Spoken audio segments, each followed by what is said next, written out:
Muito boa tarde. Em nome da Fundação Rui Cunha, é com enorme prazer que vos acolhemos e com enorme honra e gosto que acolhemos a professora Carmen Amado Mendes para uma nova conversa. Já não é a primeira vez que cá está e é com todo o gosto que a recebemos e com todo o gosto que estamos aqui para ouvir o que nos tem a contar sobre esse projeto fantástico que é o catálogo do Museu do Centro Científico e Cultural de Macau, em Lisboa. Gostaria só de fazer uma breve apresentação da professora Carmen Amado Mendes, enfim, é conhecida de todos, mas só para relembrar o seu extenso e fantástico currículo académico e de investigação. A professora Carmen Amado Mendes é desde 2020 presidente do Centro Científico e Cultural de Macau como formação académica é licenciada pelo Instituto de Ciências Sociais e Políticas da Universidade de Lisboa, é mestre pelo Instituto des Études Européennes da Universidade de Estrasburgo, doutora pela School of Oriental and African Studies da Universidade de Londres e foi investigadora de pós-doutoramento do Instituto de Estudos Políticos da Universidade Católica Portuguesa. A docência que tem marcado todo o seu percurso após a sua formação, nessa área destaca-se, é professora associada com agregação da Faculdade de Economia da Universidade de Coimbra, onde criou o curso China and the Portuguese-Speaking Countries in World Trade. Antiga coordenadora do Departamento de Relações Internacionais e antiga coordenadora académica do Gabinete de Relações Internacionais da Universidade de Coimbra também. Visiting Professor da Universidade de Macau, que nos tem permitido vê-la por aqui com grande gosto, da Universidade de Salamanca e da Universidade de Lyon. Sob o ponto de vista da investigação, destaco o seu papel como investigador principal de um projeto no Centro de Estudos Sociais da Universidade de Coimbra sobre o papel de Macau nas relações da China com os países de língua portuguesa. E também um projeto sobre cooperação sul-sul da Europa, China Research and Advice Network. Este também financiado pelo Instituto de Serviço Europeu para a Ação Externa. Desempenhou vários cargos de relevância, quer do seu ponto de vista académico, quer outros. Foi membro da direção da European Association for Chinese Studies e organizadora da conferência em 2014 da European Association for Chinese Studies também. Presidente da secção de Relações Internacionais e vogal da direção da Associação Portuguesa de Ciência Política e auditora do Instituto de Defesa Nacional, em Portugal. Gostaria, finalmente, de destacar a autoria de dois livros fundamentais e essenciais para a compreensão de Macau nos tempos contemporâneos, Portugal, China and the Macau Negotiations, de 1986-1999, que disseca o processo de transição da administração portuguesa para a chinesa, que foi apresentado, aliás, aqui na Fundação em junho de 2013. E também outra investigação essencial, China, New Silk Road, An Emerging World Order. Muito haveria mais a dizer, vamos ouvi-la, que é muito mais interessante. Bem-vindo à Fundação Rui Cunha, é uma honra para nós estar aqui. Muito obrigada, Dr. Ricardo. Obrigada. Eu queria agradecer, em primeiro lugar, o convite que me foi dirigido, na pessoa do Dr. Francisco Ricardo. É sempre um gosto voltar aqui à Fundação Rui Cunha, que me acolheu, como foi referido, há muitos anos atrás, quando apresentei o meu livro sobre as negociações de Macau. Penso que a edição original, em inglês, depois foi traduzida para chinês e também para português e, aliás, editada em conjunto entre a Universidade de Macau e o Centro Científico e Cultural de Macau, em Lisboa, muito antes de eu pensar alguma vez que aí iria assumir funções. Agradeço também à Universidade de Macau, que mais uma vez me trouxe aqui a Macau, desta vez para participar no encontro das universidades, da Associação das Universidades de Língua Portuguesa, e agradeço também o apoio logístico de outras universidades com quem o CCCM muito colabora, como é a Universidade de São José e a Universidade Politécnica de Macau. Dizer-vos que é sempre um gosto regressar a uma terra onde eu tanto gostei de viver e onde gosto sempre de voltar e onde tenho tantos amigos, e agradecer a vossa presença aqui hoje, num dia em que sei que não está fácil em termos de tempo e não está fácil em termos da quantidade de eventos que se sobrepõem ao mesmo tempo, por isso fico muito honrada que tenham optado por estar aqui. Venho falar-vos de uma instituição, ou hoje em particular do resultado do trabalho de uma instituição que foi criada por Macau. O Centro Científico e Cultural de Macau foi criado em Lisboa pela última administração portuguesa de Macau.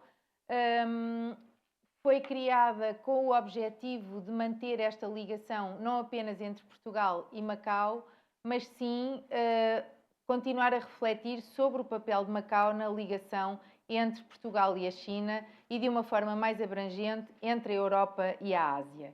É uma instituição que, quando foi inaugurada em 1999, foi verdadeiramente inovadora, porque reuniu uma série de valências que ainda hoje não são comuns. Eu, de facto, não conheço mais nenhum centro de investigação que integre também um museu.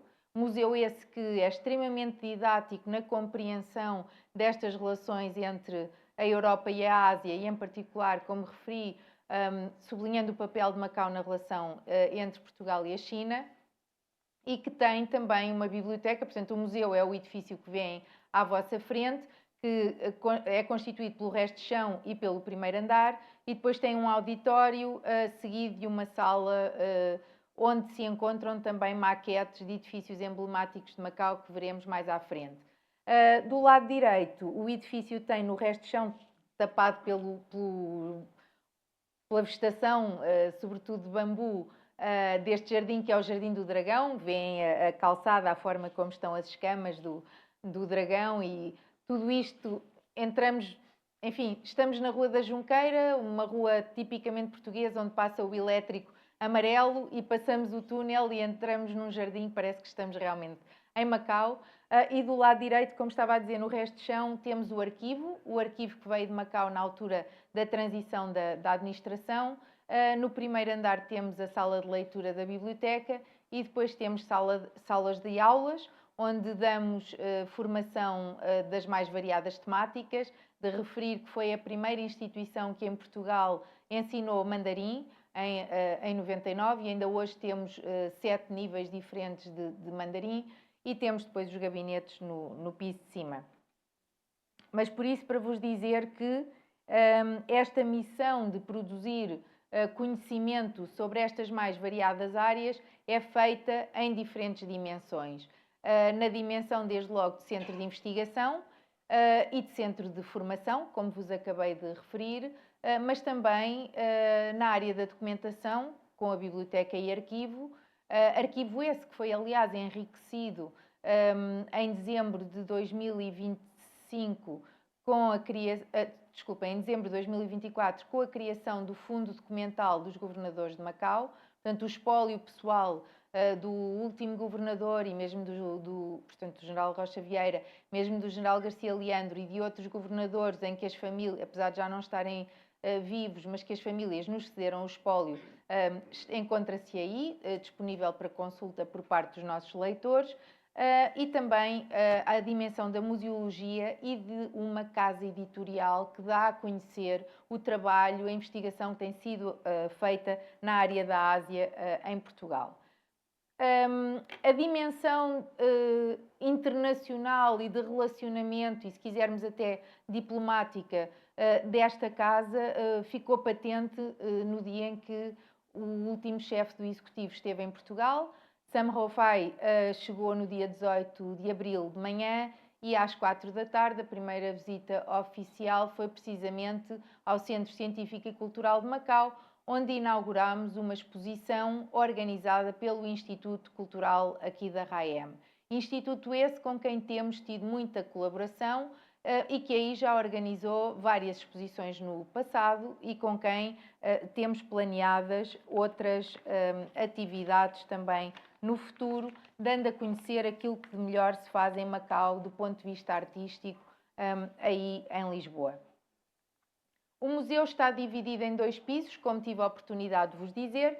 O piso térreo, quando entramos, ajuda-nos a entender as especificidades de Macau e este papel que Macau desempenhou na ligação como referi, entre Portugal e a China, testemunhando todo este intercâmbio, não só a nível das trocas comerciais, mas também tecnológicas, artísticas, científicas e do próprio conhecimento, contando com relatos desde o início da dinastia Ming até à evolução da cartografia, à medida que as rotas iam avançando para o Oriente e também a história deste entreposto comercial e religioso, em que temos aqui o exemplo mais evidente nas ruínas que restam do Colégio de São Paulo, que foi, no fundo, a primeira escola, universidade, se quisermos, com características ocidentais aqui no Oriente. O segundo núcleo do museu, portanto, o piso de cima, como veem, é caracterizado sobretudo pela porcelana, mas temos também uma série de exemplares de primeiras cerâmicas, de terracotas, grês, bronzes e também pintura. Temos até uma coleção para objetos de fumo de ópio, leques e uma coleção de numismática com moedas que vão desde o período do século XVI a.C. até ao primeiro milénio da nossa era. Portanto, no fundo, é uma coleção que nos ajuda a perceber 5.000 anos de produção artística chinesa e toda esta evolução estilística e artística ao longo dos tempos. O museu tem várias linhas de atuação, uma das quais é disseminar para um público bastante alargado o conhecimento que se produz sobre resultado da investigação e que é aqui evidenciado em várias exposições didáticas que organizamos.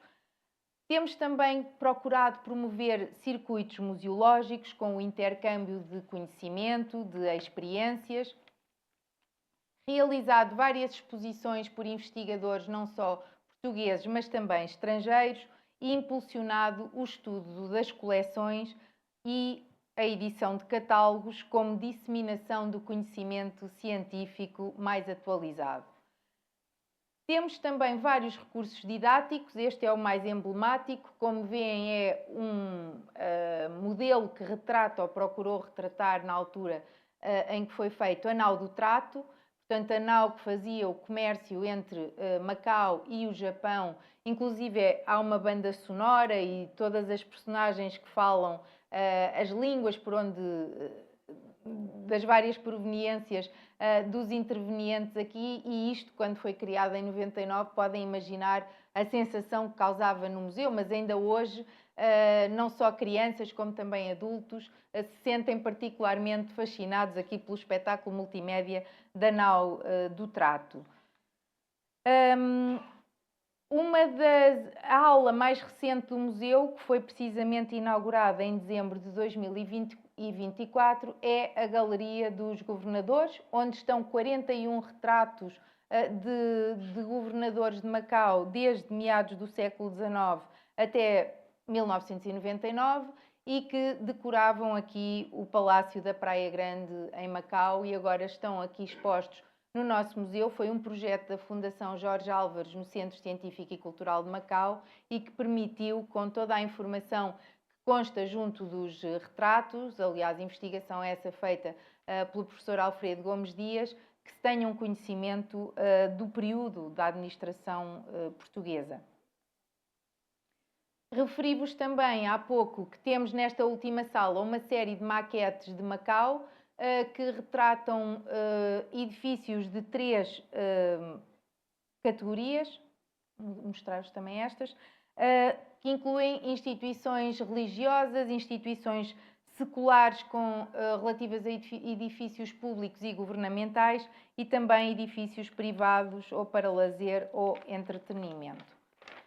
Depois trago-vos aqui uma visita virtual ao museu para aqueles que ainda não tiveram a oportunidade de pessoalmente entrarem aqui, como vos disse, pelo túnel que encontramos na Rua da Junqueira e chegarem ao nosso Jardim do Dragão, onde temos o edifício da biblioteca aqui à frente, mas que, virando à esquerda, conseguimos então entrar no museu. Ficam assim com uma ideia do que é que vos espera quando conseguirem. Aqui temos algumas das nossas publicações expostas e do lado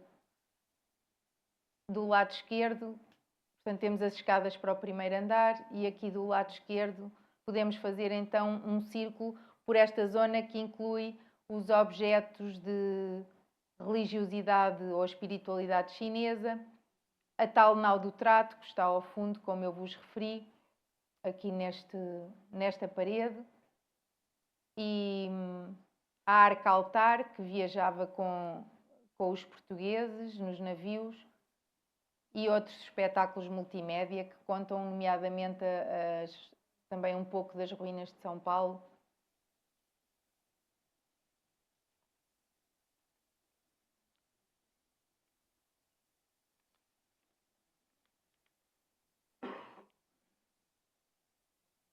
E se calhar podemos subir para o piso de cima, tentar ver.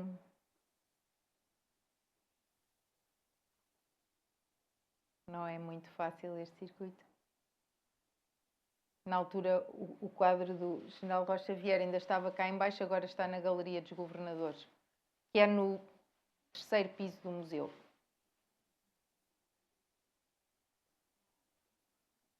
Aqui é que encontramos, sobretudo, as moedas chinesas, como vos referi há pouco, da coleção numismática, mas se calhar viramos para o lado esquerdo. Também pode ser por aqui. A pintura.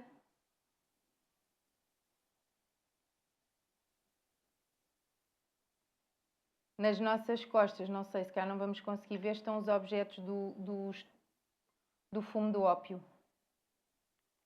E aqui a porcelana de exportação. Muita coisa de China Trade também.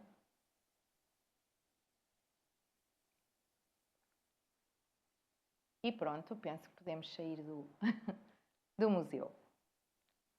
Dizer-vos também que juntámos os vários museus que em Lisboa têm arte asiática naquilo a que chamámos o Circuito Asiático de Lisboa, que inclui não apenas os museus mais evidentes, como é o caso do nosso e do Museu do Oriente, mas também, por vezes, casas-museu que têm peças que são verdadeiras preciosidades e não são tão conhecidas pelos estudiosos da Ásia, porque não é evidente às vezes a ligação entre estes museus e o espólio de arte asiática, de forma que tem sido um projeto particularmente bem conseguido, para além de ter ajudado a promover o intercâmbio entre funcionários dos vários museus, sobretudo ao nível do serviço educativo, mas também a nível dos investigadores e das nossas publicações. Dizer-vos que no museu tínhamos de facto este pequeno guia que servia de apoio aos visitantes quando visitavam o museu, mas há muito que faltava um catálogo. Portanto, isto foi um projeto que me satisfaz muito aqui apresentar, porque realmente acompanhou os 6 anos e meio da minha, não digo que começasse logo, mas pelo menos 6 anos da minha presença no Centro Científico e Cultural de Macau, porque implicou identificar investigadores a nível internacional que trabalhassem todas as peças que temos expostas no museu, conseguir que eles aceitassem escrever sobre essas peças, conseguir que nos enviassem os textos, e aqueles que trabalham com académicos sabem que isto não é fácil, e traduzir tudo, aqueles que não escreveram originalmente em português, de forma a termos estes 2 volumes publicados em português.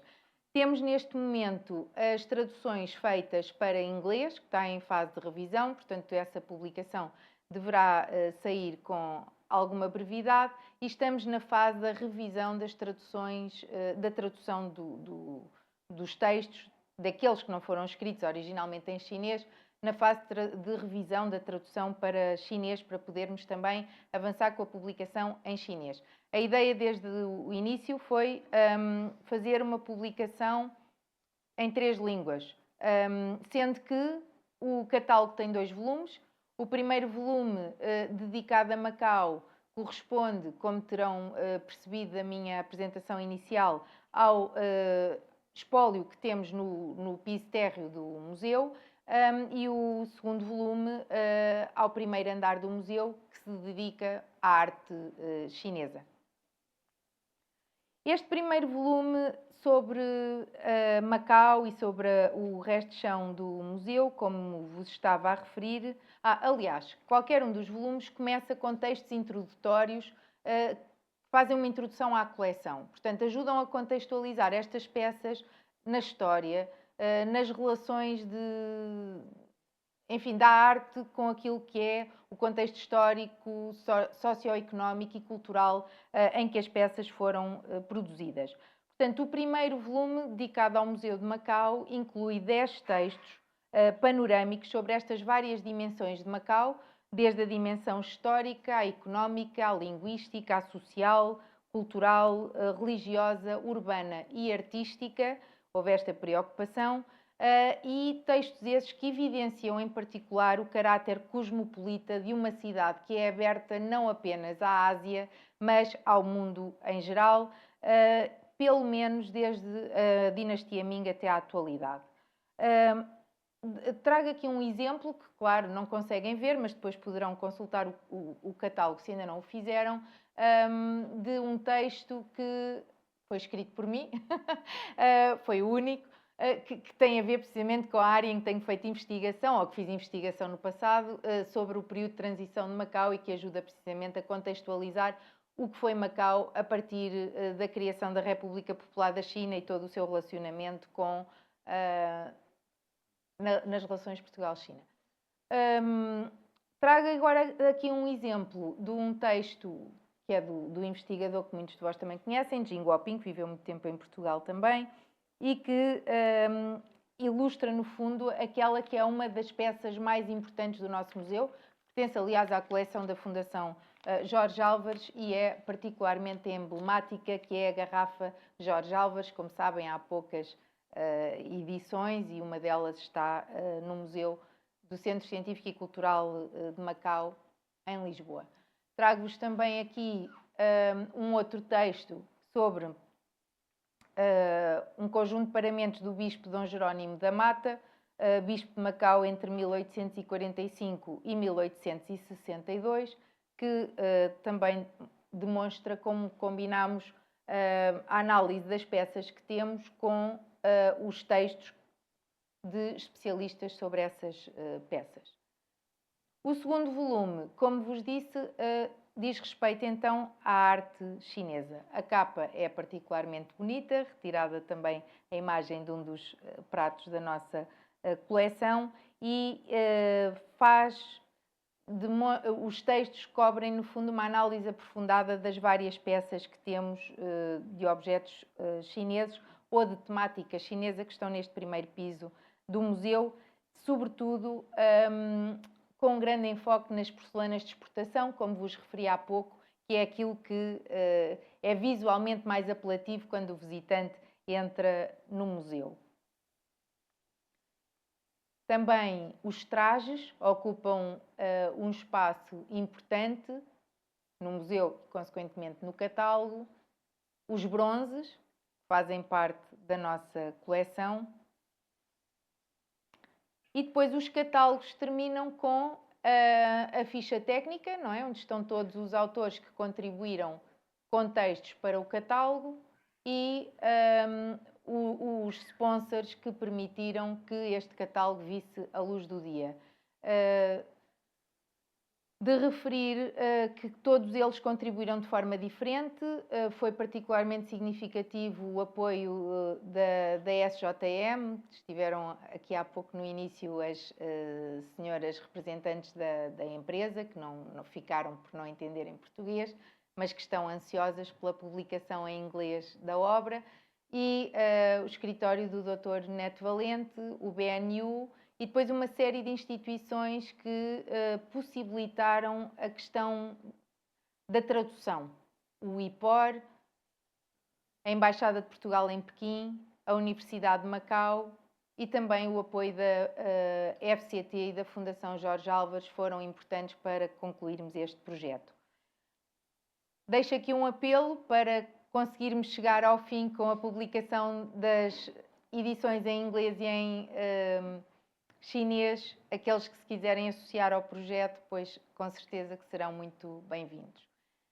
Uma nota final para dizer que o catálogo beneficiou muito também da existência da biblioteca do Centro Científico e Cultural de Macau, que se chama Biblioteca Fundação Jorge Álvares, precisamente porque a Fundação permitiu a mudança para as novas instalações que vos mostrei no início, que eram instalações nossas, mas que não estavam em condições para que pudéssemos aí instalar a sala de leitura e o arquivo, e estivemos durante muitos anos temporariamente em instalações alugadas, mas nesta biblioteca o acervo documental permitiu de facto muita da pesquisa útil a este catálogo e não só aos trabalhos que os investigadores portugueses e estrangeiros vão desenvolvendo aqui no nosso centro. Importa também referir que, a nível da biblioteca, criámos esta rede portuguesa de arquivos digitais sobre a Ásia, em que juntámos as várias instituições com documentação sobre a Ásia em Lisboa e que tem sido de grande apoio para investigadores que não se conseguem, sobretudo quem não se consegue deslocar a Lisboa, para poder fazer investigação nessa área, mas confesso-vos que é um projeto que carece de algum desenvolvimento, porque muitas destas instituições não têm recursos para digitalizar a sua documentação e por isso muito poderia ser feito para que este projeto fosse ainda mais útil aos investigadores que nos consultam. E por outro lado, não se pode falar do catálogo sem falarmos da nossa casa editorial. Temos procurado que a casa editorial do CCCM seja cada vez mais atrativa aos investigadores, com a criação de um conselho editorial internacional, com a criação de um sistema de revisão por pares e a atração junto de um público não apenas sénior, mas também júnior. Temos procurado publicar, dar a conhecer o trabalho de jovens investigadores e até publicar teses de doutoramento e dissertações de mestrado de excelência. Organizámos muitos números especiais em revistas científicas, até em resultado das conferências da primavera, de comunicações apresentadas nas conferências que organizamos no CCCM. Aqui gostava de sublinhar o papel da colaboração que temos tido com a Universidade de Macau, que tem sido nossa parceira na coedição de uma série de trabalhos que motivaram a criação de várias coleções no centro. Vêem, por exemplo, a amarelo é a coleção na área da história, a bege são as fontes históricas, a verde temos os livros de língua e cultura, a vermelho estudos contemporâneos e a azul direito e ciência política. Ainda esta manhã estive na Universidade de Macau para lançarmos precisamente mais um livro coeditado na área da coleção de língua e cultura, portanto um livro dos verdes, em 3 volumes, que é o Dicionário de Patois, publicado por Raul Gaião. Uma das formações que temos dado no CCCM é precisamente de língua patois. Temos apoiado isso, conhecimento sobre o patois, organizado também alguns teatros no âmbito desta formação, com grande apoio dos nossos formadores, precisamente o professor Raul Gaião e o Dr. Joaquim Pereira, que têm sido muito ativos nesta matéria.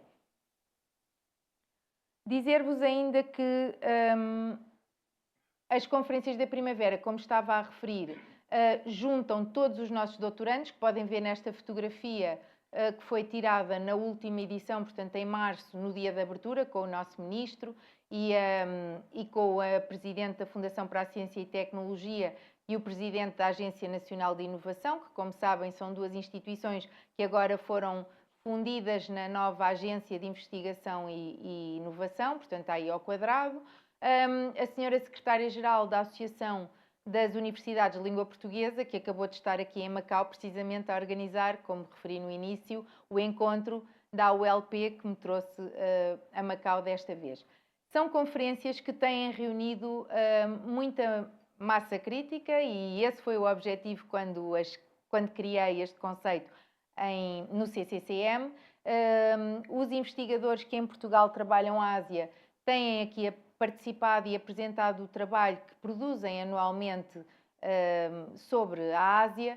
Aliás, mais do que conferências, isto é um encontro anual em que procuramos fazer uma espécie de annual review daquilo que se faz em termos da Ásia em Portugal ao longo do ano.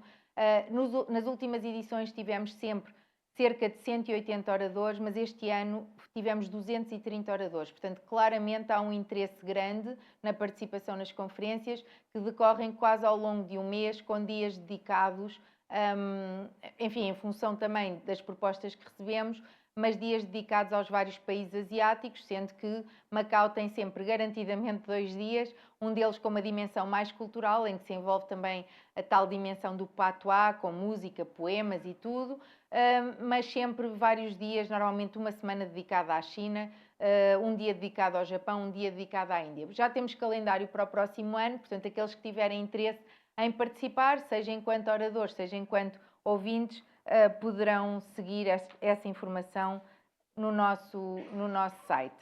Bom, e então eu iria, se calhar, deixar aqui algum espaço, porque há tantas dimensões na vida deste centro que eu penso que vos poderá interessar que aprofunde mais um ou outro tema, e gostaria agora de entrar numa parte mais dinâmica da nossa conversa, para não ser apenas um trabalho muito expositivo, e dizer-vos que este catálogo foi, enfim, mais um pretexto para darmos a conhecer a investigação, aquilo que existe em termos de cultura, aquilo que existe em termos de ciência sobre a Ásia. É algo que reflete o trabalho de uma instituição em particular, mas que acaba por traduzir o conhecimento que há internacionalmente sobre este tema, e eu acho que tem um impacto bastante importante em Macau. E deixar uma nota final de que aqueles que vivem em Macau e que vão regularmente a Lisboa, não deixem de nos visitar. Este apelo que tenho feito aqui nos últimos anos tem surtido efeitos. Por exemplo, o Dr. Ricardo vai agora participar com uma exposição. Outras pessoas aqui presentes têm contribuído de forma significativa para a vida do nosso centro.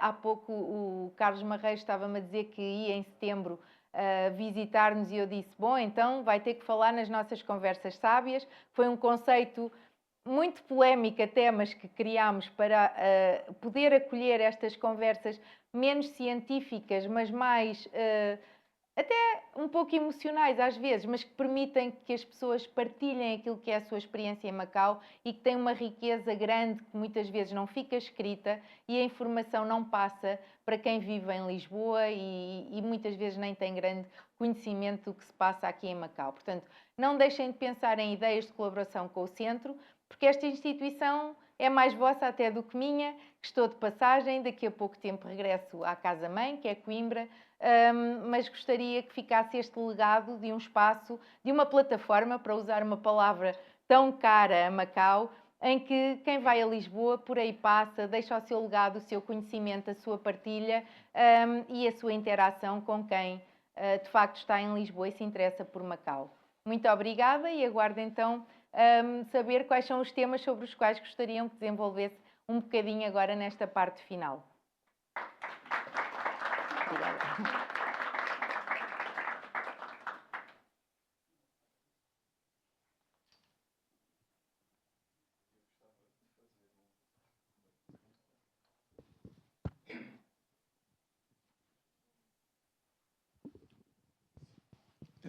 Bem-vinda de novo a Macau. Obrigado pela sua exposição e também pelo seu papel no Centro Científico. Eu estive recentemente lá, na Páscoa, e havia obras nas vitrines por causa da iluminação. É verdade. E da última vez que cá esteve, referiu um facto curioso, embora não inédito, é que havia um cidadão espanhol que tinha ou queria oferecer uma coleção de peças Song. Essas peças já estão incluídas no catálogo, porque na altura não estavam disponíveis para serem vistas quando eu estive lá de visita.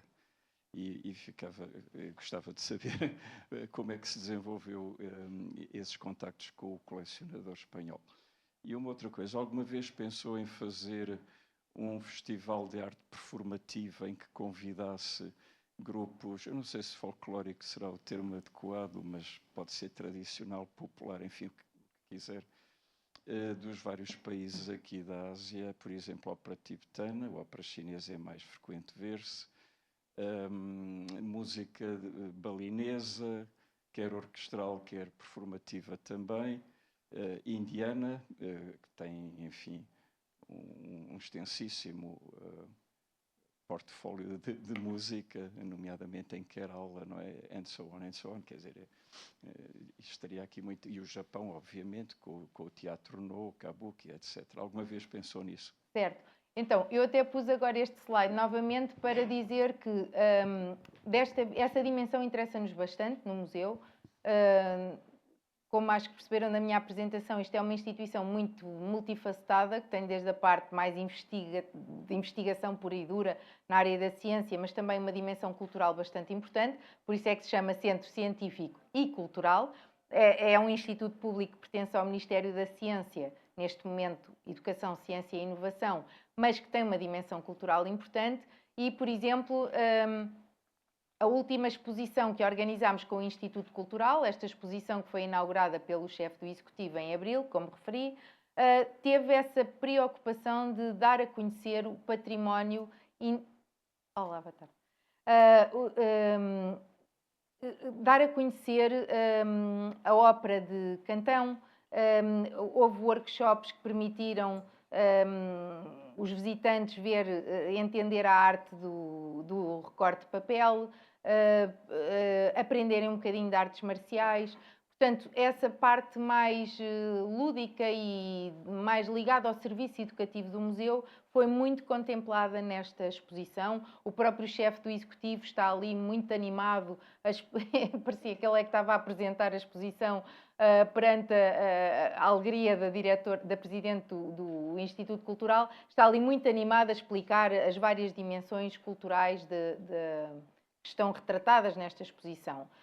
Sim, o Centro tem interesse em continuar a acolher estas artes performativas e esta dimensão mais cultural. Temos, inclusive, uma longa, pelo menos desde que ali estou, colaboração com uma fundação que é a CLAN, vamos ver se eu digo bem o nome, que é Commonwealth of Liberal Arts Nanjing, que é uma fundação de Nanjing, mas cuja presidente e fundadora reside em Lisboa e que tem aí organizado espetáculos de grande importância e impacto com grupos que têm ido da China. O último, a Fernanda lembra-se, era a arte, não sei se era a ópera de Cantão, mas não, era de outra, eu acho que era de outra província chinesa, mas foi, não era de Cantão, não, mas foi realmente um espetáculo fabuloso.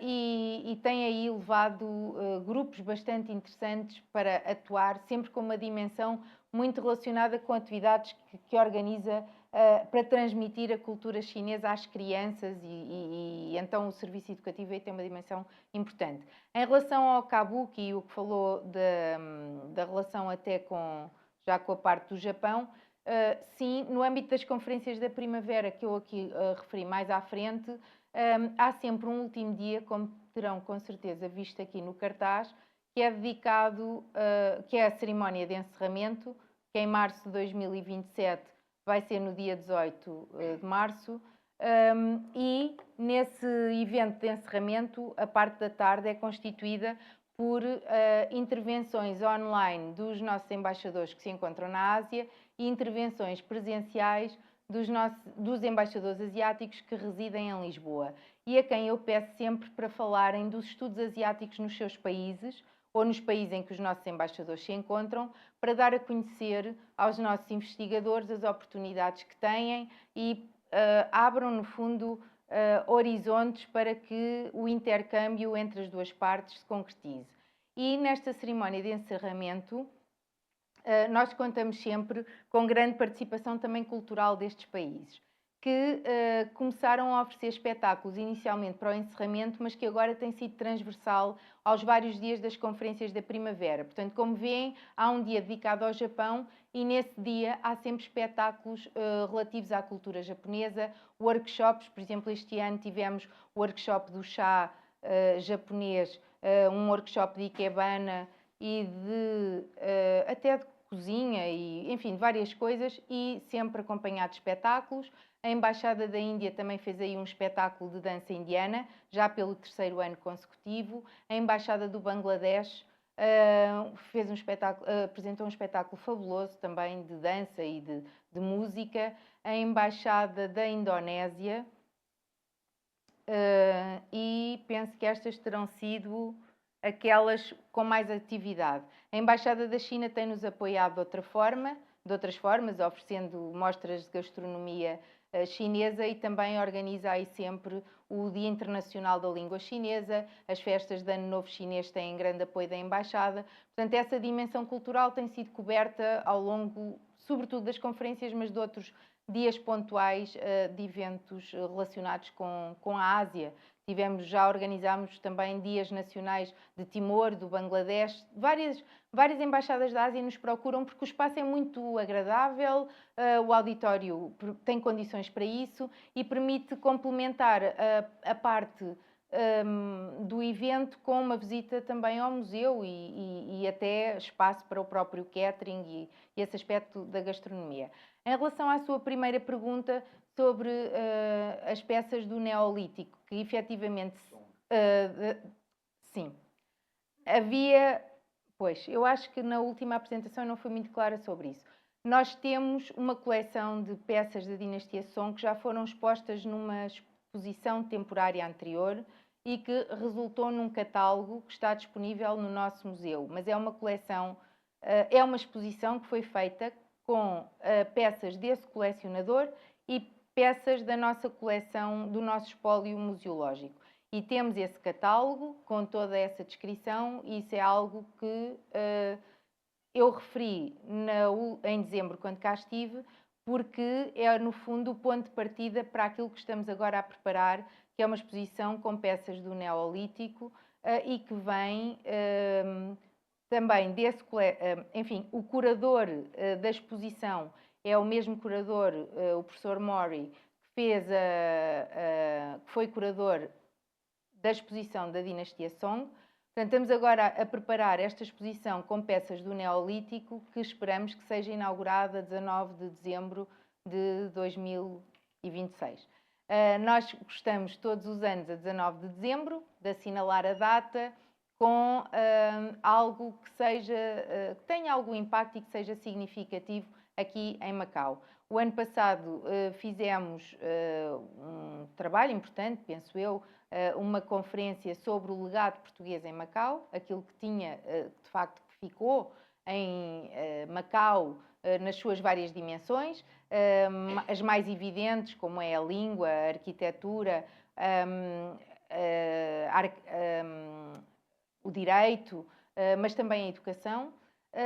No ano anterior inaugurámos o Fundo Documental dos Governadores de Macau, antes disso a Galeria dos Governadores e em 2022, a 19 de dezembro, as novas instalações da biblioteca. Portanto, tem sido uma preocupação assinalar a data. Este ano, 19 de dezembro, calha um sábado, vésperas de Natal, estamos na dúvida se será um bom dia para fazer a inauguração da exposição, mas o objetivo é esse, por isso muito em breve teremos notícias sobre isso. Ainda ontem eu mandei uma mensagem ao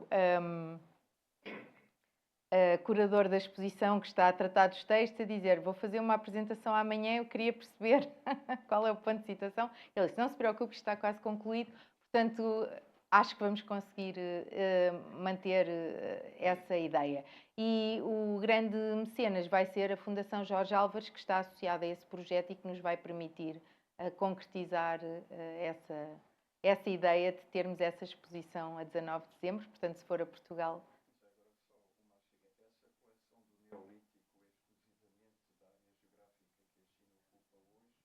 Também do Sudoeste Asiático e, por exemplo, do Japão? Não, a coleção do Neolítico, eu penso que o ano passado até mostrei um vídeo mas, do colecionador com as peças, mas eu penso que o vídeo não abrangia essa parte. Essa coleção do Neolítico resulta, este colecionador era um médico, acho que na altura tive a oportunidade de dizer isto, galego, que veio, portanto, medicina ocidental, mas depois tirou também medicina tradicional chinesa e veio viver para a China. Casou com uma chinesa e colecionou as peças por toda a China. Portanto, a coleção é chinesa, sim. Não sei se... Sim. Posso fazer uma pergunta? Com certeza.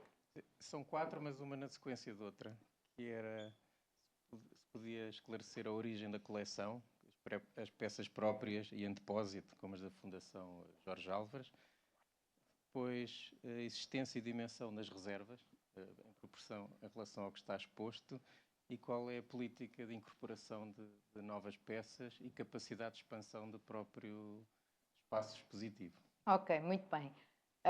Conhece o nosso museu, portanto, sim. Aquilo que temos em reservas é muito pouco. Ao contrário de alguns museus que têm outro tanto ou muito mais em reservas e que lhes permitiria fazer 2 ou 3 museus, não é o nosso caso. O que temos é pouco e não consideramos relevante para integrar o discurso expositivo da coleção permanente. Temos em reserva temporariamente a coleção, como referi, desse colecionador espanhol e que será exposta mais tarde. Temos uma coleção de instrumentos musicais chineses que, através da Fundação Jorge Álvares, nos chegaram de um colecionador, se é que podemos chamar assim, de um investigador que reside na Holanda e que é o presidente da CHIME, da European Association for Chinese Music Research, e que já chegou a uma fase da vida em que se queria desfazer dos instrumentos musicais e os mandou para cá já há alguns anos, depois até acabaram por estar expostos no Museu Nacional de Mafra, como sabem, se quer constituir como Museu da Música, e agora estão em reserva no nosso espaço, mas não temos nada assim de mais significativo que nos permita expandir muito mais.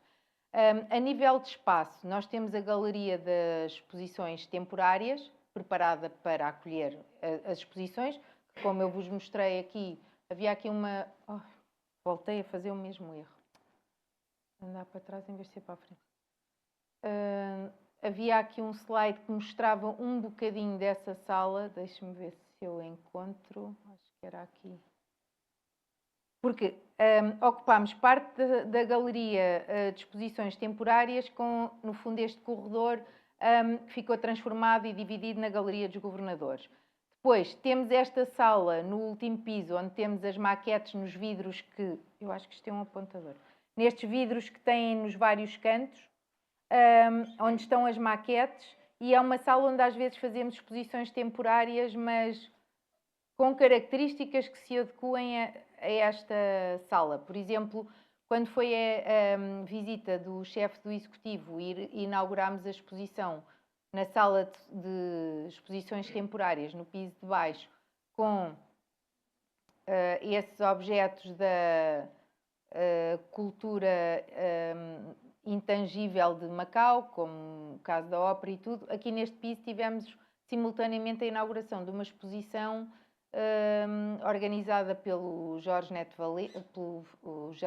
Valente, a Eco Chan, o Kevin Ho, em colaboração com o Diário de Notícias, sobre o que saía na imprensa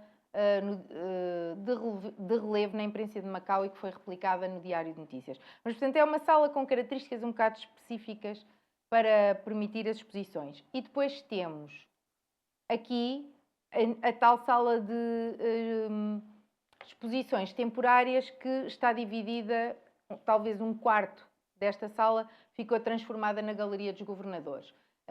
Não é um espaço assim muito grande, mas o CCCM tem 5 edifícios, portanto só 2 deles é que estão ocupados. Um com o museu, auditório e a sala das maquetes, como viram, e outro com a biblioteca e os gabinetes. Portanto, temos um edifício fronteiro na tal Rua do Elétrico, não é? Na Rua da Junqueira, e temos 2 edifícios para trás que têm dimensão, características que, com bastante investimento, diga-se de passagem, poderiam ser transformados em zonas expositivas, mas isso implicaria um investimento que um Instituto Público do Estado português não está em condições de fazer. Portanto, não sei se respondi à sua pergunta, mas podendo lá ir, verá o que capacidade de expansão existe, recursos financeiros e humanos, não. Muito boa vontade para acolher investimento, sim. Posso? Sim, claro. Boa noite. O meu nome é Daniel, sou investigador e editor de uma revista académica da Universidade de Ciência e Tecnologia de Macau. É assim. De que universidade? MUST. Da MUST, sim, Sim, claro. Sim. É assim, eu tenho uma pergunta. Não tem a ver com um museu, mas tem a ver com o fundo documental do CCCM, pode ser? Uhum. Sim. É assim, como se sabe, toda a gente sabe que em Macau temos um grande historiador, que é o Padre Manuel Teixeira. Uhum. E eu sei que, após o seu falecimento, os seus materiais, a curaçal, os documentos, manuscritos dele, foram guardados pelo o vosso centro, certo? E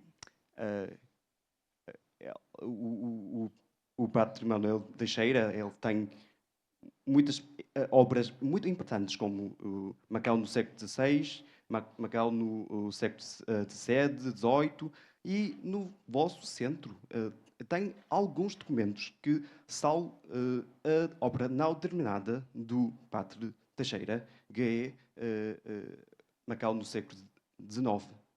E eu quero saber se a professora sabe como é que esses materiais, estes manuscritos, chegaram ao vosso centro, qual é a história, qual é a origem, e se vocês têm plano de os organizar ou publicar. Uhum. É isso, obrigado. Publicar? Sim. Organizar e se calhar publicar no futuro, não sei. Ok. Então, de facto, quando entram aqui nesta... portanto, aqui é a entrada do museu. Se virarem aqui à direita e entrarem no meio desta vegetação no nosso arquivo, que é este resto de chão, que é uma zona onde podem entrar apenas com a nossa bibliotecária, porque é acesso restrito, a primeira coisa que vão ver é o quadro do Monsenhor Teixeira. Porque nós, efetivamente, temos lá o arquivo que lá chegou por várias vias. Agora, eu não estava no CCCM quando isso aconteceu, portanto, eu não serei a pessoa certa para lhe contar a história da chegada ao CCCM, quer desses documentos, quer do resto do arquivo, quer dos retratos dos governadores. Portanto, essas perguntas não me pode fazer porque eu não sei, só sei o que ouço. Eu não tenho a certeza qual das versões é a correta.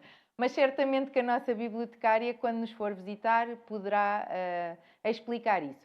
Os documentos podem ser todos consultados, não podem ser requisitados, mas podem ser consultados por marcação. Basta enviar um e-mail para o endereço da biblioteca, dizer quando pensa ir a Portugal, perguntar inclusive que documentação há, porque está tudo catalogado. E a doutora Helena Coelho é uma pessoa extraordinária em termos de ajudar os investigadores em todo esse trabalho. Em relação à publicação, nós tínhamos pensado que uma das opções também poderia ser colocar alguns doutorandos ou estagiários na análise do nosso acervo documental, permitindo a sua transcrição e a própria publicação. Mas isso implica termos alguém a supervisionar esse trabalho que nós não conseguimos fazer. Portanto, quando estes investigadores nos aparecem com algum supervisor, algum professor que se responsabiliza e orienta aquilo que deve ser feito, as portas estão abertas para que isso aconteça. Inclusive, nas nossas publicações, como eu vos referi há pouco, temos estas coleções todas em várias áreas, inclusive é uma que é a área que são os livros que estão a bege, são de fontes históricas. Onde é que eu pus isto? Acho que é aqui.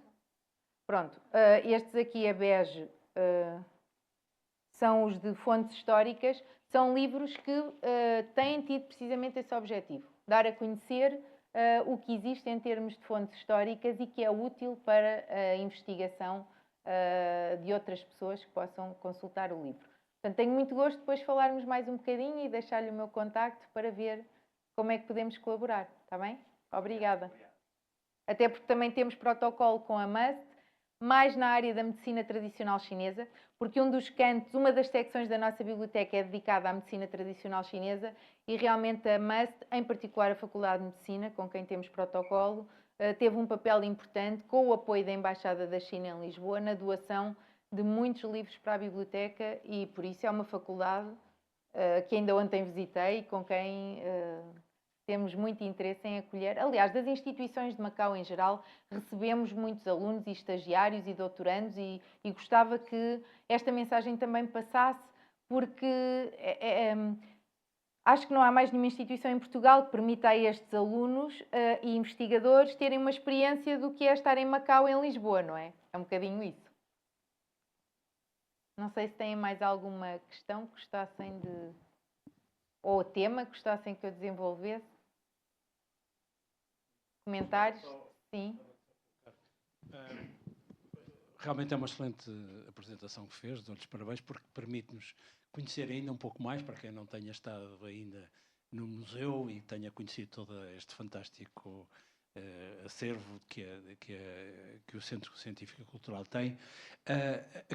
A pergunta, não é mais uma questão que me suscita imediatamente, é como é que seria possível, ou que eu penso que teria todo o interesse, haver uma vinda até Macau de algumas destas peças excepcionais que permitisse uma outra leitura, porventura integrada com outros acervos de outro museu, com o Museu de Macau, o Museu de Arte, e imediatamente penso que seria um outro passo. Bem, sei que é um passo muito exigente, do ponto de vista orçamental, do ponto de vista de programação, mas considero que teria todo o interesse a ver no fundo, essa volta das peças a um território que lhe permitia também uma leitura comparada com outras peças que, porventura, não existam no Centro Científico e Cultural.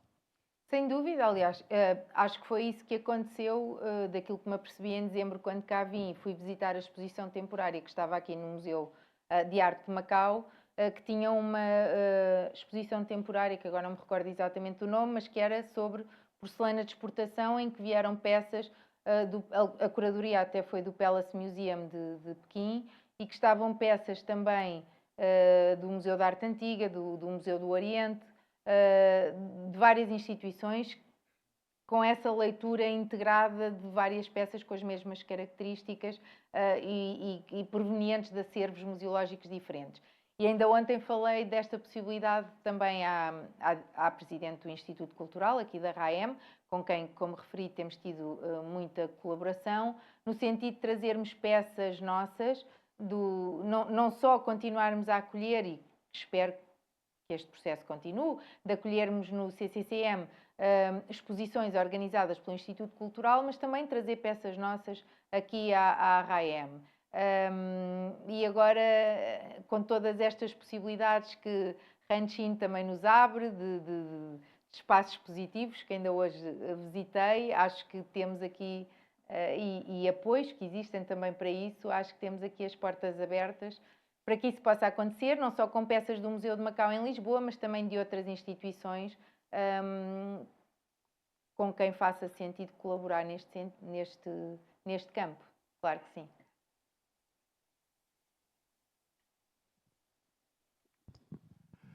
Boa tarde. Hoje aqui fez-me lembrar de dois nomes. Antônio Sapage, que foi meu colega da escola desde a infância, e Monsenhor Manuel Teixeira, que foi meu professor da escola. Ele escrevia os livros e eu passava a máquina para ele. Naquela altura não tinha computador. Hoje estou muito contente de ter alguém lembrado do Monsenhor Manuel Teixeira. Os belos tempos que nós tínhamos no Seminário São José. Muito obrigado. Sim, é verdade que a nossa coleção é sobretudo do António Sapaz e foi, foi adquirida com financiamento possibilitado por Stanley O e é uma coleção fabulosa. Portanto, o espólio museológico e documental do nosso centro deve muito às duas figuras que o Eduardo acabou de referir. Obrigada.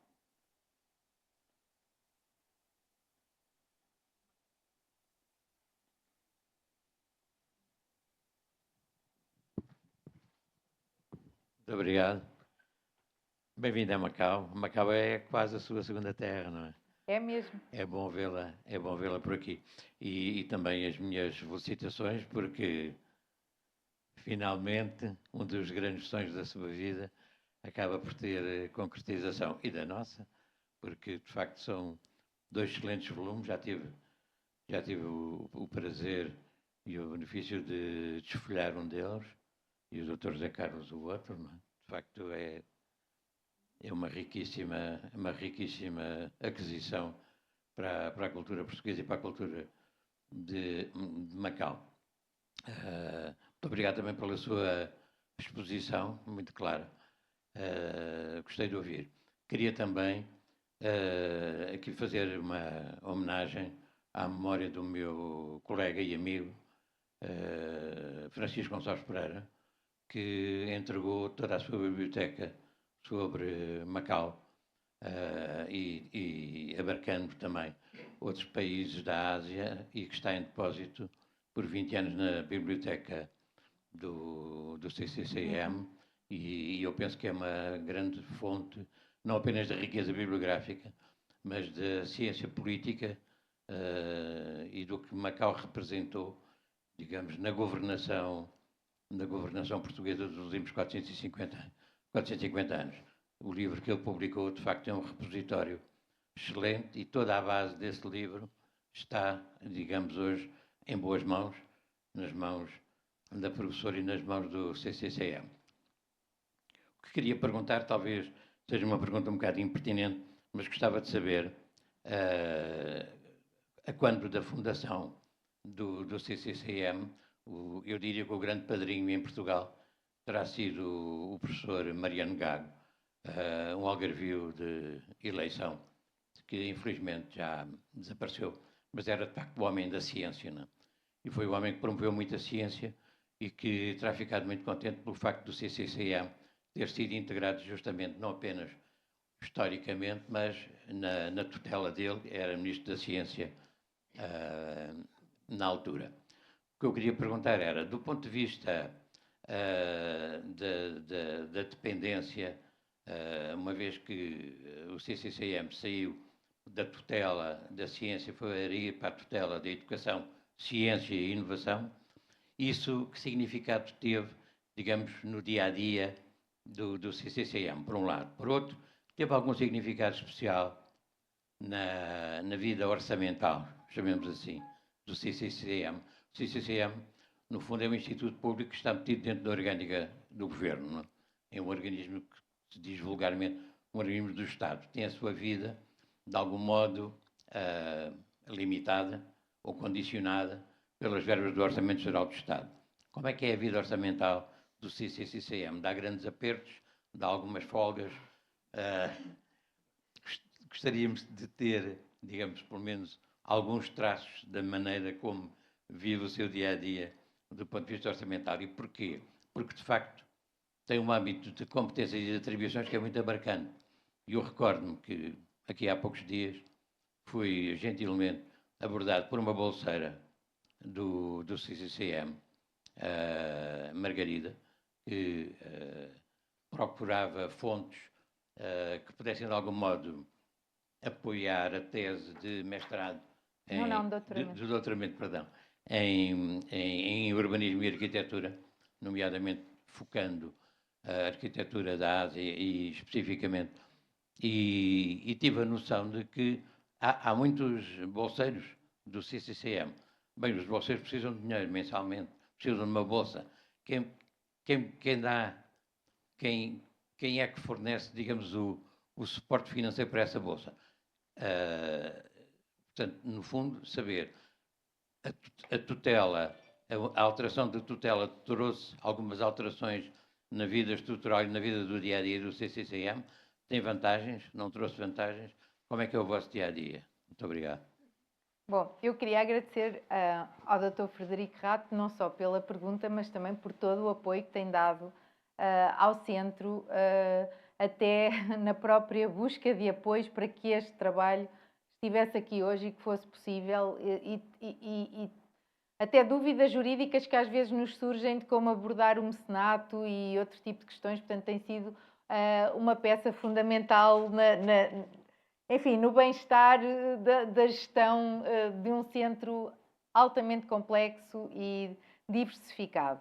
Porque, e ainda antes de entrar nessa parte, só para depois não me esquecer, claro que sim, nós temos o espólio documental, a biblioteca do Dr. Pereira, que não chegou, como sabemos, a defender a tese de doutoramento, mas aí ficámos com tudo e que acabou por ser publicada depois de ter falecido. Mas temos muitas outras, por exemplo, o Dr. Graça de Abreu, quando mudou de casa e decidiu que já não queria aqueles livros todos, falou connosco e a sua biblioteca para ali foi. Temos outras pessoas que ainda não nos doaram a biblioteca, mas já disseram, bom, antes de eu morrer, ou quando eu também já disse, bom, nós não desejamos a morte a ninguém, mas se calhar podem fazer um testamento quando isso acontecer, a biblioteca ficar em mãos seguras. E a biblioteca tem enriquecido muito com estas doações, e há pessoas que optam pela figura jurídica que acabou de referir, em que nos cedem, portanto, os livros estão ali guardados, se quisermos assim, mas continuam a pertencer à família. Há várias formas de podermos fazer isto, eu agora também já fui aprendendo em termos jurídicos, e que permitem que os nossos leitores tenham acesso a um manancial de informação que de outra forma não teriam, até porque a biblioteca muitas vezes não tem recursos para andar a adquirir todas as obras que saem e que são da nossa área de competência e de missão, e tem beneficiado do altruísmo dos autores, que às vezes compram os próprios livros para oferecerem à biblioteca, e que assim têm enriquecido e mantendo atualizado o nosso espólio documental. Portanto, em relação à outra pergunta, bastante mais difícil, efetivamente é uma instituição muito diversificada, com várias valências, não é? Perceberam isso da minha apresentação, e que conta com 10 funcionários e um orçamento de Estado extremamente reduzido, que nos permite sobreviver e mal. Portanto, tudo o que fazemos extra é com mecenato, é com apoios, é com muita imaginação e originalidade na forma de conseguir fazer omeletes sem ovos. É mais ou menos assim que nós vivemos. Mas eu acho que o empenho Para já temos uma coisa que antes não existia, que é a massa crítica. E isso é determinante para se conseguirem fazer coisas com poucos recursos. Estes jovens que vêm aqui são alguns dos nossos 50 bolseiros de doutoramento. Uma coisa que fiz quando assumi funções foi negociar com a Fundação para a Ciência e Tecnologia a atribuição de bolsas de doutoramento anuais, portanto 10 bolsas por ano, o que ao fim de 5 anos nos permitiu ter 50 bolseiros de doutoramento. 2 deles já defenderam a tese, são os que estão na primeira fila, o André Alves e a Anabela Santiago, que aliás vêm regularmente a Macau, inclusive esteve cá em dezembro comigo para também apresentar a comunicação na conferência de Macau Studies, e são pessoas que continuam a colaborar nos nossos projetos. Outra forma que temos tido, também graças à existência desta massa crítica, de contornar as dificuldades financeiras, é adquirir financiamento competitivo através do programa Erasmus, da própria FCT, com acordos também têm permitido apoios especiais, como referem na terminologia deles, mas também do Horizonte Europa, da Comissão Europeia. Uma das coisas que fez com que eu não conseguisse cá estar no 10 de junho foi precisamente tive que passar em Bruxelas para fechar um projeto do Horizonte Europa, que chegou agora ao fim, passado 4 anos, que até se chamou de uma forma muito sugestiva Reconnect China, ajudando-nos a voltar enfim, nesta relação difícil que tem havido entre a Europa e a China, como é que nos podemos reaproximar do ponto de vista político-diplomático, mas também económico e comercial. Aliás, o CCCM esteve a coordenar o Work Package Trade and Diplomacy. E os resultados foram apresentados precisamente nas conferências da primavera, que é também uma forma de trazer investigadores de fora ao CCCM, que arranjam financiamento para vir. Estas conferências são feitas a custo zero e duram quase um mês. Portanto, com todos estes apoios, com os investigadores que atraídos pela ideia deste networking que este evento, no fundo, promove e a partilha de conhecimento e as reuniões paralelas que organizamos e os projetos comuns e as publicações que daqui decorrem acabam por vir e temos tido todos os anos uma mesa redonda de estudos asiáticos em que se juntam representantes ao mais alto nível até do ponto de vista académico nacional, que vêm reitores, vice-reitores, diretores de faculdade das várias instituições que em Portugal têm alguma coisa relacionado com a Ásia, mas também estrangeiros.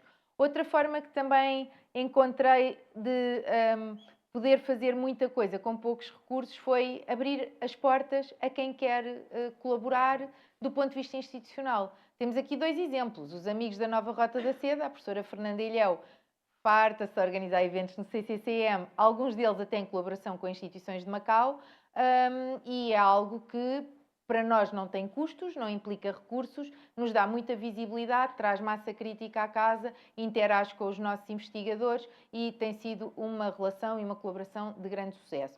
O Instituto Internacional de Macau, a mesma coisa. O Dr. Rangel tem sido incansável em dinamizar os nossos eventos, não só com a sua presença, mas também com a apresentação de comunicações, com os amigos, colegas, conhecidos que traz, que organiza painéis.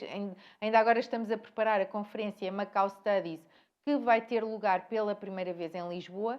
É uma conferência da Universidade de Macau, do Centro de Estudos de Macau, presidido pela professora Agnes Lam, e que me tem convidado todos os anos para cá vir falar, e em dezembro eu fui keynote speaker da conferência e propus, mas por que não fazer a conferência em Lisboa no próximo ano?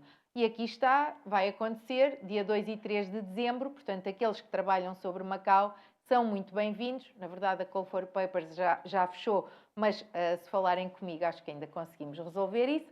E é uma maneira de conseguir que pessoas de Macau possam ir, vai o Presidente da Fundação Macau, vai o Sr. Vice-Reitor da Universidade de Macau, o professor Rui Martins, vão investigadores financiados pelas várias instituições com quem colaboramos, Universidade de São José, a Universidade de Macau, claro, também a MUST, esperamos também que a Universidade Politécnica de Macau. Portanto, é uma maneira dos investigadores se juntarem aí sem o CCCM ter custos e, no fundo, o que é que nós proporcionamos? O networking, a organização, a capacidade de reunião destas pessoas, um espaço que eu acho, modéstia à parte, que é fabuloso, e aí as instituições sentem que vale a pena investir, apostar, colaborar, e isso tem permitido que o resultado seja muitíssimo positivo na minha perspectiva e, sinceramente, eu acho que não tem a ver com a minha presidência, tem a ver com esta instituição merece ser acarinhada por todos e tem condições para que todos se sintam aí bem.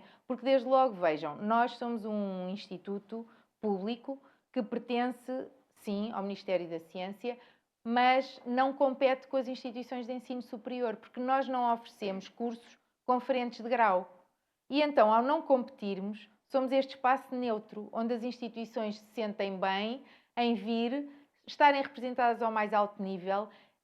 As direções das instituições universitárias em Portugal não criticam os investigadores e professores das suas instituições colaborarem connosco, muito pelo contrário, porque veem isto não como um competidor, mas como a tal plataforma que permite aos seus investigadores terem visibilidade.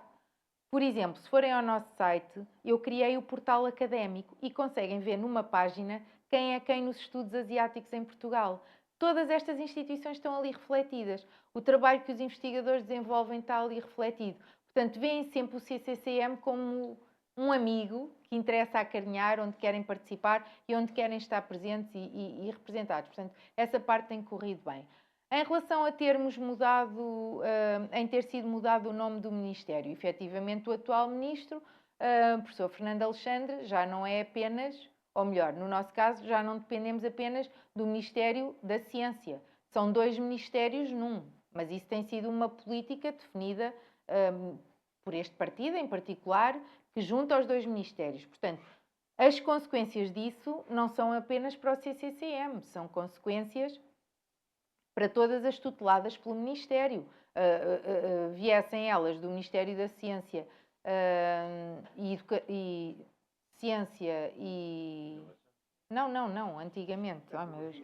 E Tecnologia, como do Ministério da Educação. Portanto, o facto de termos os 2 ministérios juntos num, claro, tem implicações de ser uma estrutura maior, em que necessariamente há menos disponibilidade e com algum impacto orçamental, mas a verdade é que o Sr. Ministro esteve na abertura das conferências, como os anteriores também estiveram, e, portanto, o facto de termos a educação junto com a ciência não nos retirou a tutela, o facto de sermos tutelados pela ciência, e penso que é aí que devemos continuar a estar. Claro, Fernanda. Obrigada. Eu queria, por um lado, felicitar a Carmen, a professora Carmen, pela excelente exposição que fez hoje, mas também pelo alto dinamismo e pelo alto empenho. É quase como se fosse uma coisa pessoal, não é só profissional, é também pessoal, o grande empenho que tem imprimido ao centro. O que eu queria dizer aqui hoje é um aspecto que eu acho que, visto todo o vosso interesse, que é ótimo, eu gostaria de vos dizer que foi constituído este ano uma Liga dos Amigos do Centro Científico e Cultural de Macau. Temos aqui vários representantes, eu, Dr. Rangel, Dr. Rato, não, João não? Não, ainda não. Bem, mas qualquer um aqui presente pode-se associar. Há um sistema que vai começar a vigorar, ainda não foram lançadas, de cotas. Mas, para além daquelas cotas, que são muito pequenas, cerca de 50 euros por ano, qualquer coisa do género, a ideia destes amigos é exatamente apoiar o centro. Não só financeiramente, mas também com apoio de sugestões. Houve aqui já, se falou de árvores perfumativas, etc. Portanto, de dinamizar atividades que tragam não só notoriedade ao centro, mas também algum apoio financeiro. E nós sabemos que em Macau há uma certa liquidez, uma certa facilidade e, portanto, todo o vosso empenho é muito bem-vindo, porque quanto mais conseguirmos, melhor será o centro, porque não se fazem omeletes sem ovos. Obrigada, Carmen. Obrigada, Fernanda. Realmente tem sido extraordinário o apoio que os membros da Liga dos Amigos do CCCM têm dado ao centro e tem uma potencialidade enorme para dar muito mais no futuro. Enfim, não sou eu que giro a Liga. Como sabem, a Liga, ao ser uma associação que apoia o centro, não deve ser gerida pela Presidente do Centro. De qualquer das formas, tenho visto com muito bons olhos o trabalho que tem sido feito pela direção. A Presidente da direção é a professora Cátia, mas estão aqui outros membros da direção, como a Fernanda bem referiu, e era importante que mais se juntassem, não só como a Fernanda disse, pela questão das cotas, que nem sabia o valor que tinham estipulado, mas que é um valor residual, mas por este empenho que podem trazer e pelo menos porque isso acaba por fazer com que saibam muito mais da vida interna e das dificuldades que temos no centro e das possibilidades que há, às vezes que nem é preciso, ou a maioria das vezes nem é preciso a questão do dinheiro, é referir contactos, referir ideias, ver quem é que pode vir, quem é que pode fazer isto, aquilo e ajudar de uma maneira ou da outra e tornar a instituição ainda mais, com um impacto ainda maior para que Macau não seja esquecida em Lisboa. Acho que esse é também um objetivo de todos nós. E que não é fácil de conseguir. Sim, Dr. Rangel.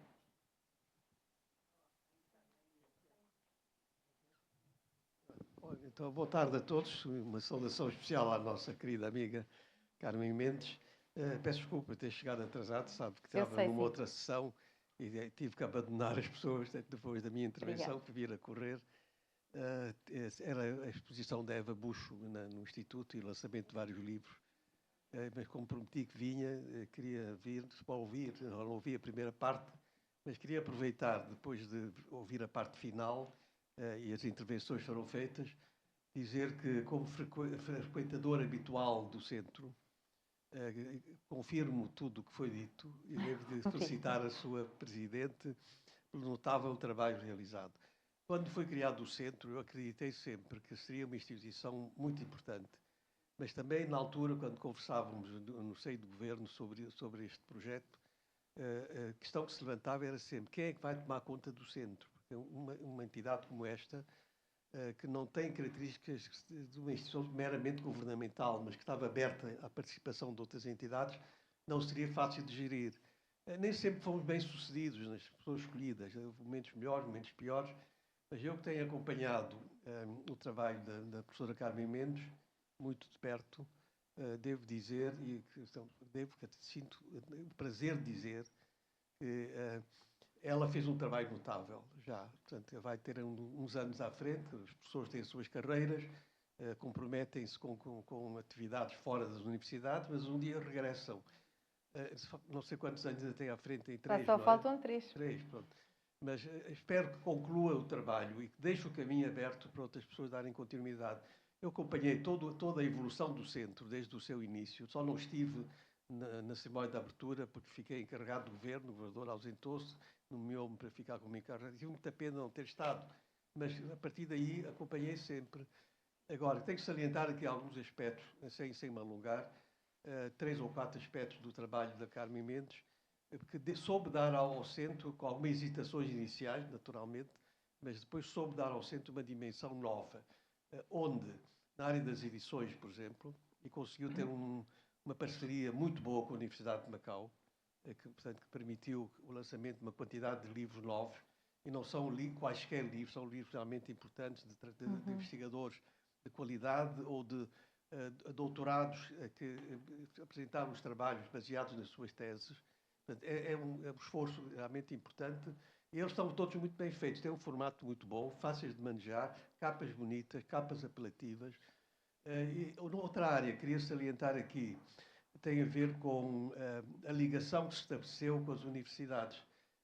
O centro ganhou uma dimensão, realmente foi muito para além daquilo que estava previsto inicialmente, porque havia aquela desconfiança, mas as universidades vão aceitar bem o centro como um grande centro de investigação, para depois, digamos, rivalizar com as universidades. Ela conseguiu muito sabiamente ultrapassar, não é só sabiamente pela sua simpatia, pela sua postura, conseguiu muito bem estabelecer boas relações com a universidade e os centros de estudos dentro das universidades. Portanto, hoje, este é um problema que já não se coloca. Está criado um relacionamento muito estreito entre instituições, e são os próprios responsáveis das universidades e dos centros que dizem isto, e vão participar, assistem à cerimónia, vão às sessões de abertura e permitem que os seus doutorandos colaborem estreitamente com o centro. Portanto, não queria deixar de salientar isto, porque foi um salto qualitativo da maior importância e deu uma dimensão nova à missão do centro.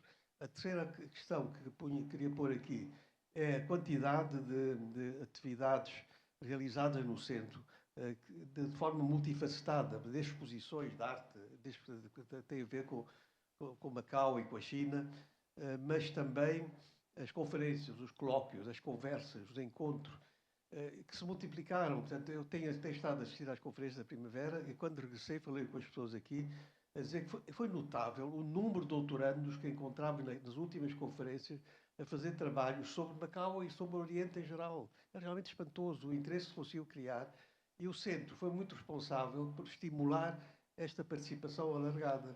Eu próprio recebi, fui falando com as pessoas nos intervalos e assistindo às sessões, eu comecei a ter contatos com as pessoas, comecei a receber mensagens, alguns a pedir elementos, a pedir livros, a pedir, sei lá, marcar encontros, marcar conversas, e pessoas que estão a fazer doutoramento a querer conversar comigo, com outras pessoas, para recolher elementos para os seus trabalhos.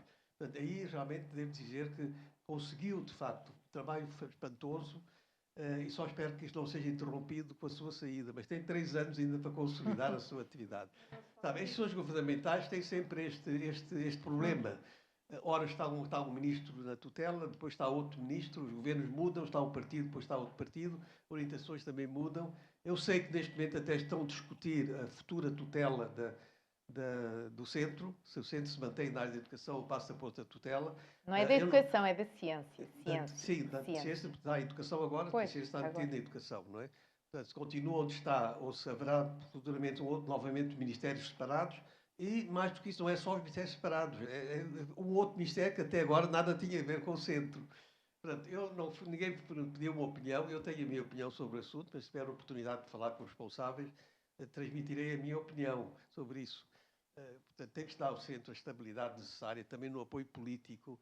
Os governos não podem olhar para o centro como mais uma instituição, temos que juntar instituições, temos que acabar com instituições, todas elas custam dinheiro, mas o centro tem um papel fundamental, devo dizer, não sei se salientou isso ou não, o próprio presidente da China, quando visitou Portugal, por poucos dias, foi assinado um acordo, referiu isso, é? Não. Não, portanto, vale a pena referir isso. Sim. Porque isto também dá uma importância política nova ao centro na sua missão. Então, o presidente da China faz assinar um protocolo do centro, não foi do Estado português, foi do Centro Científico Cultural de Macau com entidades nacionais chinesas. Bom, isso cria uma responsabilidade enorme no Estado português em relação a isto, e é preciso que eles saibam que isto aconteceu. Portanto, o protocolo dá ao centro hoje uma garantia de que o país China está interessado na manutenção do centro, no trabalho que está a realizar, porque reconheceu a sua utilidade, a sua relevância e quis estabelecer uma relação permanente com o centro. Este é um argumento muito sólido que tem que ser utilizado. Portanto, eu podia estar aqui muito tempo a falar do centro, portanto, acompanho muito e eu acompanhei desde a primeira hora praticamente, mas não queria deixar de dizer isto. Portanto, não é para aproveitar a oportunidade de fazer um elogio, mas acho que é justo, como testemunha permanente da sua atividade, de a felicitar por aquilo que fez, e aqui está mais uma conquista. Eu ainda não vi o catálogo, estava só a olhar agora para a capa, mas espero depois poder ajudar a difundir também o catálogo e arranjar quem adquire o catálogo. Está à venda, não é? Vai estar à venda. Pronto. Acho que vale a pena pôr também à disposição do público interessado.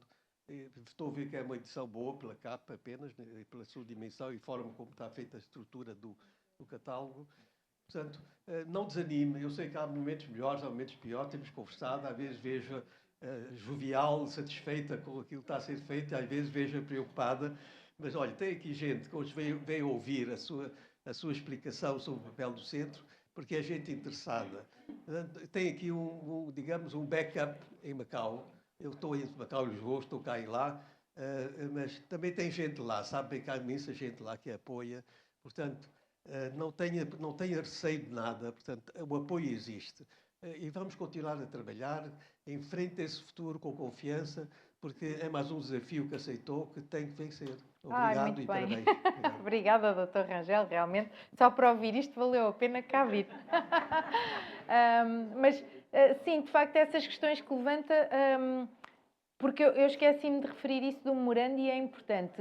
Xi Jinping, quando foi a Lisboa em 2018, um dos memorandos que assinou foi, aliás, não foi ele que assinou, mas um dos memorandos que se assinou nesse contexto foi entre o Ministério da Ciência da China e de Portugal, em que refere que o Centro Científico e Cultural de Macau, eu até pus isso no nosso site, na parte da nossa missão, que o centro deve ter um papel importante, de ponto focal até, na ligação entre Portugal e a China na área da ciência e tecnologia. E isso, aos olhos, sobretudo das instituições chinesas, deu-nos enfim, somos vistos de outra forma e acabou por fazer com que o CCCM fosse muito procurado por instituições chinesas que nos pedem para os acolher e para os receber. No outro dia até tivemos, na área dos satélites, até me ofereceram uma maquete lá para o centro, uma maquete de um satélite e tudo. Portanto, ganhámos esse grau de atratividade com esse memorando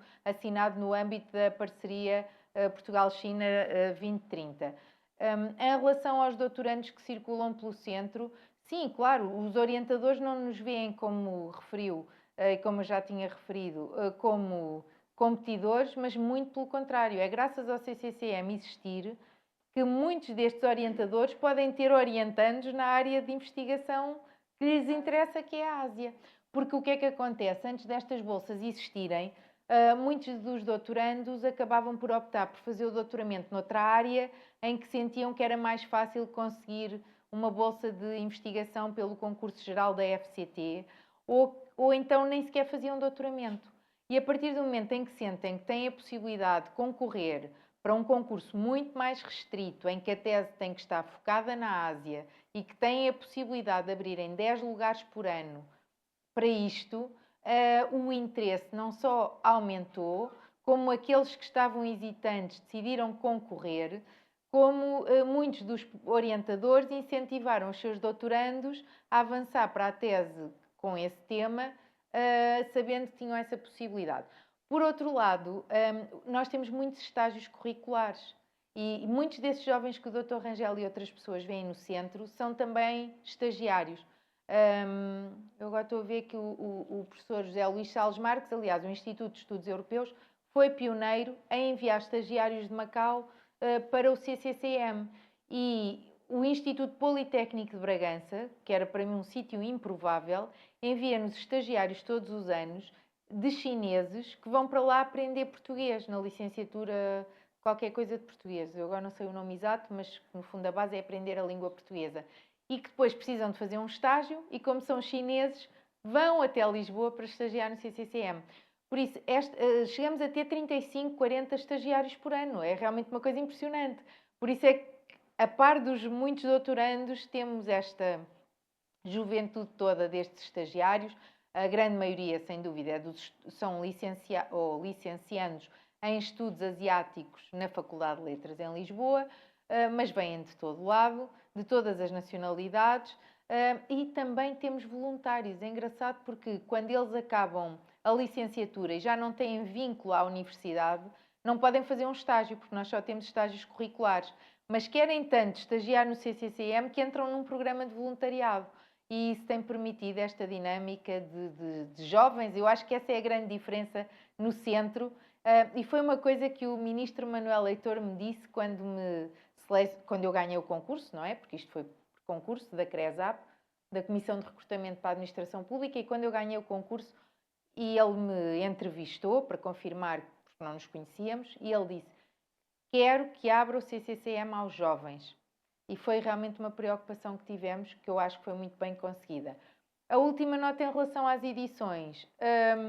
Eu há pouco esqueci-me de referir que estamos também a dar início a uma nova coleção com a Fundação Macau. Porque na altura que eu ainda estava em Coimbra, negociou-se a atribuição de bolsas da Fundação Macau para doutoramentos sobre Macau na Universidade de Coimbra. E essas teses agora já estão defendidas. E a Fundação Macau pediu-me para publicar, mas não só na Universidade de Coimbra, noutras universidades, mas eu só estive no júri e nas negociações na Universidade de Coimbra. E então essas teses que já saíram, agora a Fundação Macau quer publicar, de maneira que vamos dar início à coleção de estudos sobre Macau. Se houver outras entidades em Macau interessadas neste processo conjunto editorial, em que a regra é nós tratamos da parte científica e as instituições em Macau tratam da outra parte, teremos certamente possibilidades de pensar numa parceria.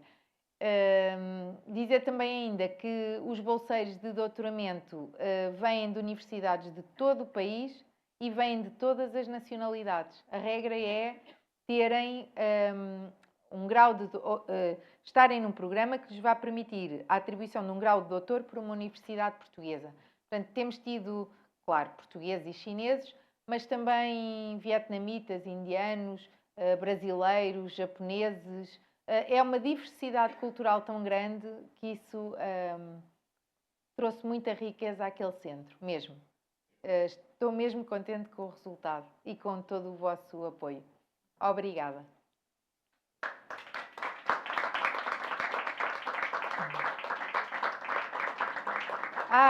Esqueci-me de referir, desculpem, ainda.